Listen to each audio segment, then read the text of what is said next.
Breaking moments ago, Israel announcing a new wave of strikes on Tehran as Iran's new supreme leader remains in the shadows. We have not seen this individual and we have not heard his voice. But he did put out his very first statement today, 4 days after being appointed by the council to be the next Ayatollah.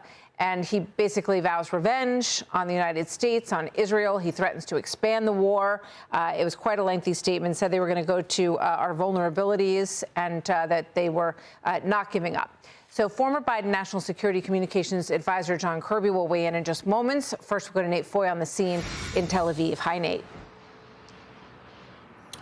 Hey, Martha, good afternoon. So as you mentioned just minutes ago, Israel began new airstrikes in Tehran hours after the first comments from Mojtaba Khamenei as Iran's new supreme leader. Notably, those comments were not on camera. It was a written statement that was read, which continues to fuel speculation about his health. He promised to continue targeting U.S. bases and ships in the Strait of Hormuz, which is something that we saw in the northern Persian Gulf last night. This was one of two ships targeted off the coast of Iraq. Another one got hit farther south near the United Arab Emirates. Now, to free up the Strait of Hormuz, a U.S. Central Command says that it's now sunk 30 Iranian mine-laying ships.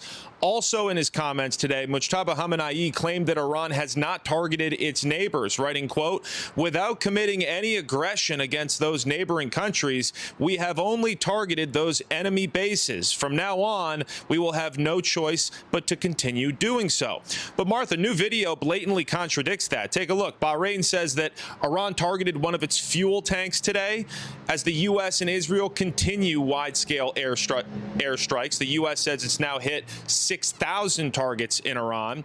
Israel took out several Hezbollah command centers in Lebanon after a senior IDF official told Fox that last night Hezbollah launched 100 rockets into northern Israel in just 1 hour. And shortly after that, Hezbollah launched rockets into Tel Aviv in what the IDF called coordinated strikes with Iran. Now, today, Iran's security chief has a message for President Trump. He posted on X saying that starting wars is easy, but they don't end with just a few tweets. He promised to make the U.S. pay a price for Operation Epic Fury.